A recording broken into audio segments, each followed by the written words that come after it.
ចប់ហើយបងប្អូនស្ថានភាពនៅព្រំដែនលែងមានច្រកចេញហើយនៅថ្ងៃទី8ខែធ្នូនេះនាយករដ្ឋមន្ត្រីថៃលោកអានុទីន ឆាវរៈគុលបានចេញមុខមកគំទេចក្តីសង្ឃឹមនៃសន្តិភាពចោលទាំងស្រុង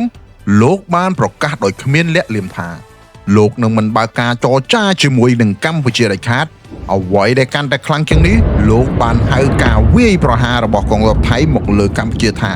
ជារឿងត្រឹមត្រូវនិងបានប្រកាសគាំទ្រកងទ័ពថៃពេញទំហឹងឲ្យមានបន្តការឈ្លានពាននេះគឺជាការសារភាពជាផ្លូវការថាថៃពិតជាមានចេតនាយកទឹកដីខ្មែរដោយមិនខ្វល់ច្បាប់អន្តរជាតិឡើយមិនត្រឹមតែប៉ុណ្ណោះភាពក្រអឺតក្រទមរបស់មេដឹកនាំថៃរូបនេះបានឈានទៅដល់កម្រិតមួយដែលហ៊ានមើលងាយមហាអំណាចពិភពលោកពាក់ព័ន្ធនឹងសម្ពាធសេដ្ឋកិច្ចលោកអានុទីនបានថ្លែងថាលោកលែងខ្វល់ពីរឿងពន្ធគយទៀតហើយនិងមិនចង់និយាយជាមួយនឹងលោកដូណាល់ត្រាំបន្តទៀតទេការលើកឡើងនេះគឺដូចជាការយកសាំងទៅចាក់នៅលើភ្លើងការបដិសេធមិននិយាយជាមួយអាមេរិកអាចនឹងធ្វើឲ្យសេដ្ឋកិច្ចថៃដួលរលំភ្លាមប្រសិនបើត្រាំសម្រេចបិទទីផ្សារតើហើយមានខ្នងមកឯអ្វីបានជាហ៊ានខ្លាំងដល់ម្លឹងមិនត្រឹមតែថាទៅដល់បដិសេធនិងមិនចង់និយាយជាមួយនឹងលោកត្រាំទេមិនអស់ចិត្តត្រឹមនឹងលោកអានុទីនថែមទាំងបានវាយប្រហារទៅលើមិត្តរួមតំបន់អាស៊ានទៀតផងឆ្លើយតបនឹងក្តីបារម្ភរបស់លោកនាយករដ្ឋមន្ត្រីម៉ាឡេស៊ីលោកអាន់វ៉ាអាប់រូហ៊ីមលោកអានុទីនបានប្រើពាក្យសម្ដីធ្ងន់ធ្ងរថាបើចង់បង្ហោះអីក៏បង្ហោះទៅលែងខ្វល់ហើយជាមួយនឹងម៉ាឡេស៊ីហើយសម្ដីនេះបង្ហាញថាថៃកំពុងដើរចេញអំពីគោលការណ៍សាមគ្គីភាពអាស៊ាន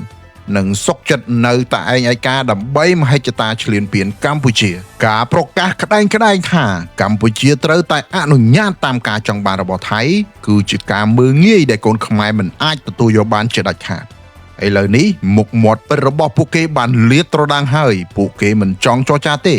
គឺពួកគេចង់បានដីតែម្ដងក្នុងកលៈទេសៈនេះ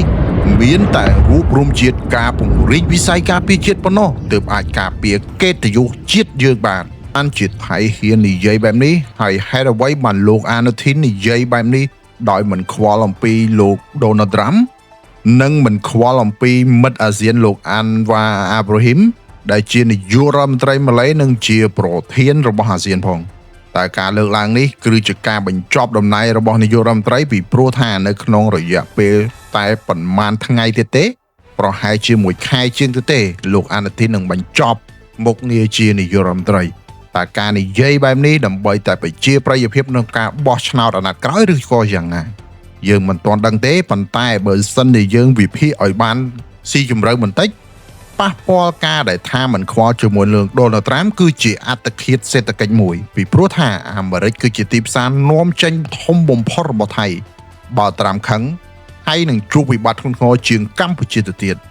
ហើយមួយទៀតការមើលងាយលោកអាន់វ៉ាអាប់រូហ៊ីមនឹងធ្វើឲ្យថៃបាត់បង់មិត្តក្នុងអាស៊ានម៉ាឡេនិងឥណ្ឌូនេស៊ីទំនងជាងាកមកគ្រប់គ្រងកម្ពុជា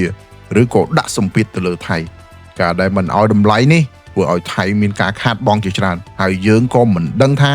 តើថៃនឹងមានកលល្បិចបែបណានិងគិតបែបណាទេនៅក្នុងការវាយនិងឈ្លានពានមកលើទឹកដីកម្ពុជាយើងហើយយើងក៏មានតែត្រឹមតែការពារជាតិហើយការពារប្រជាពលរដ្ឋរបស់យើងក្នុងពេលនេះយើងមានតែរួបរวมគ្នាដើម្បីការពារប្រទេសមួយនេះឲ្យបានល្អប្រសើរ